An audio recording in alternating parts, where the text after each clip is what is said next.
Presidente, senhores deputados, senhoras deputadas, galeria, imprensa, telespectadores da TV Assembleia. Senhor presidente, eu nem usaria mais a tribuna hoje, porque acho que essa questão da licitação das aeronaves pelo governo do Estado foi devidamente explicada pelo deputado Rogério Cafeteira. Mas, tendo em vista que a oposição insiste nesse assunto, eu vou trazer uns dados aqui que eu acho que vai tranquilizar, acho que é o papel da oposição, cobrar, fiscalizar, mas acho que vai tranquilizar os membros da oposição. A acusação que pesa sobre o Poder Executivo Estadual é de que teria superfaturado a licitação em 88%. Partindo de que pressuposto, deputado Rogério Cafeteira? De que na gestão passada o contrato para o aluguel de aeronaves era no valor de 7,4 milhões e que a licitação deflagrada pelo atual governo do Estado é de 13,9 milhões. Daí encontrou-se o cálculo e chegou-se à conclusão de que a licitação do governo do Estado estava superfaturada. O que é, deputado Rogério Cafeteira? Vamos dizer assim, ou alguém foi induzido a erro, ou não teve o cuidado de saber como se processa um procedimento licitatório. E vou explicar por quê. O contrato da gestão passada, que foi celebrado no valor de 7,4 milhões, deputado Fernando Furtado, Vossa Excelência sabe quanto foi a licitação quando foi o dia para abrir os envelopes? O termo de referência, o valor? Eu vou ler aqui para Vossa Excelência e vou dar a prova. Diário Oficial do Estado do Maranhão, de quinta-feira, 7 de fevereiro de 2013, página 31. O contrato foi celebrado para o aluguel de um jato e o aluguel de um helicóptero. E o valor que foi levado à licitação naquele dia foi de 16.320.000. O que eu quero dizer com isso, deputado Levi? É que talvez a oposição, no afã de encontrar algum erro do governo do Estado, nem sequer teve o trabalho de aguardar o final do processo licitatório.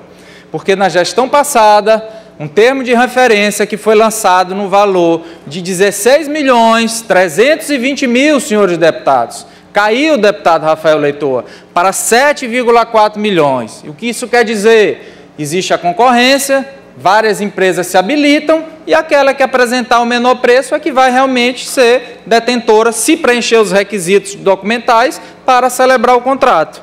O que eu quero dizer com isso? Os 13,9 milhões, deputado Otelino, que estão sendo agora anunciados para licitação, é preciso aguardar a abertura dos envelopes e o final da licitação, deputado Fernando Furtado.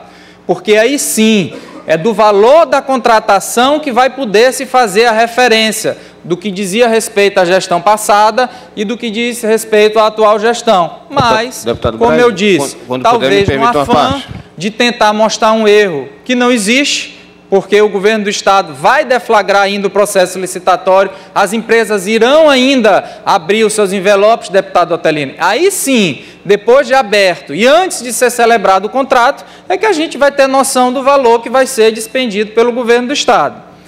Continuando ainda em relação a isso, portanto, qual é o primeiro pedido que faça a oposição? Aguarde-se o término do processo de licitação, para saber qual vai ser o valor a ser licitado finalmente, ou seja, o valor que será efetivamente contratado pelo governo do Estado. Mas aqui quero fazer outra diferença. Na gestão anterior, o aluguel do jato, deputado Fernando Furtado, independia se o jato seria usado ou não. O aluguel do jato era por quilômetro e o aluguel do helicóptero era por horas de voo. E independente de ser usado ou não o jato, não interessava se a governadora utilizaria o jato ou não. Todo final de mês era pago 20 mil quilômetros, como se o jato tivesse percorrido 20 mil quilômetros. Daí porque, como lembrou o deputado Rogério Cafeteira, no mês de outubro de 2014, foram efetivamente percorridos pelo jato 9.324 quilômetros, mas foram pagos 20 mil quilômetros, deputado Levi. E aí, qual é a outra crítica que foi feita em relação à atual gestão? É que o valor do quilômetro, no contrato assinado pela gestão passada, era de R$ 25 mil, e que agora o valor do quilômetro é de 30,9, se eu não me engano. Deixa eu pegar o valor exato aqui. 30,93. Então, por isso, estão acusando que está superfaturado o aluguel do jato. Senhores, primeiro para relembrar, o valor de 30,93 é o valor que está na licitação, não é o valor do contrato. Os concorrentes ainda vão apresentar qual é o menor preço que vão ofertar para poder celebrar o contrato com o governo do Estado. Mas ainda que fosse esse o valor, no contrato que está no termo de referência da atual gestão, não existe mais pagamento se o avião não voar, deputado Levi. O jato só será pago se efetivamente for utilizado pelo governador ou pelo vice-governador representando o governador. Então vejam aí a diferença. Em relação ao outro avião, que é o bimotor, foi colocada a situação do valor da hora, que a hora foi do contrato anterior era de 6.300 e a hora da atual licitação é de 11.860. Aqui torno a lembrar novamente, esse valor não é o valor que será contratado pelo governo do Estado, senhores. É o valor que foi para a licitação. Depois de finalizada a licitação é que nós teremos o valor a ser contratado. E aí vem uma outra diferença. No aluguel do bimotor, que é de 2011, diga-se de passagem, foi feito em 2011, existia a previsão do pagamento mínimo de 40 horas, ou seja, usando ou não se usando o bimotor, pagaria-se as 40 horas. Nesse caso é até um pouco diferente, porque realmente o bimotor ficava à disposição do Estado, diferente do jato, que só será utilizado se for efetivamente para voar com o governador e o vice. Mas existe uma diferença no atual contrato, senhores. Existe um banco de horas que não existia no contrato anterior. O que isso quer dizer, deputado Rogério Cafeteira? O pagamento mínimo, ao invés de 40, passa a ser 30, mas fica instituído o banco de horas. Ou seja, se num determinado mês, deputado Fernando Furtado, não for utilizado as 30 horas, for utilizado só 20, fica o saldo de 10 horas para o próximo mês. Portanto, senhores, com esses esclarecimentos, eu entendo que coloca de uma vez por todas a seriedade, a correção do atual governo no que diz respeito e faça um pedido à oposição. Continue com a fiscalização, esse é o papel realmente da oposição, eu acho que tem que continuar. Agora, aguarde a licitação, aguarde chegar a época dos contratos para fazer as devidas comparações. Concedo uma parte ao deputado Levi Pontes. Deputado Eduardo Braide, eu só quero parabenizar Vossa Excelência pela clareza, pela nitidez com que Vossa Excelência explicou aos nossos colegas da oposição que tanto criticam esse contrato das aeronaves. Eu acho que a partir de agora ninguém vai ter mais dúvida de que vai ter que aguardar realmente o resultado final das licitações. Eu estava aqui estarrecido de já saber que vai ter superfaturamento antes de acontecer a licitação.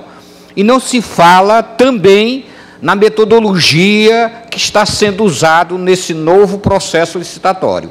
Eu acho que foi bastante esclarecedor a sua presença na tribuna para que acalme os ânimos dos nossos queridos colegas, para que a gente possa realmente, à luz do direito e do fato, poder julgar as coisas. Meus parabéns, deputado. Agradeço a parte do deputado Levi. E, finalizando, lembro, portanto, os critérios adotados pela atual gestão no que diz respeito à licitação das aeronaves, os valores, como bem esclareci, que precisam aguardar a licitação para saber o valor que será realmente contratado pelo governo do Estado, mas quero dar só 2 exemplos para vocês do cuidado que a pessoa tem que ter ao trazer qualquer fato à tribuna. Deputado senhor presidente. Concedo logo uma parte ao deputado Otelino. Serei bem breve, presidente. Primeiro, para cumprimentá-lo por suas palavras esclarecedoras. Muito importante Vossa Excelência ter ido aí complementar, o deputado Rogério já havia feito também com muita competência, para caracterizar que não existe nenhum indício de ilegalidade, que, na verdade, o que se constata, apesar da denúncia da oposição, é de que o contrato vai haver economicidade, e o sonho mesmo da oposição, quando ela tenta jogar a suspeita de irregularidade, de imoralidade, de ilegalidade nos contratos, é fazer com que esse governo pareça com o governo anterior. Eles dormem e acordam pensando nisso. Mas, olha só que coisa marcante. Nessa pesquisa que saiu agora e que atestou praticamente 75% de aprovação do governo Flávio Dino, um dos itens de destaque do governo, segundo a pesquisa, para a população, é o combate à corrupção. Veja que marcante. Enquanto a oposição tenta fazer com que este governo pareça com o anterior, a população tem a clareza de que uma das marcas desse governo é o combate à corrupção. Agradeço a parte ao deputado Otelino e, para não tomar mais a paciência dos senhores deputados, encerro o meu pronunciamento para que o presidente possa chamar o outro orador.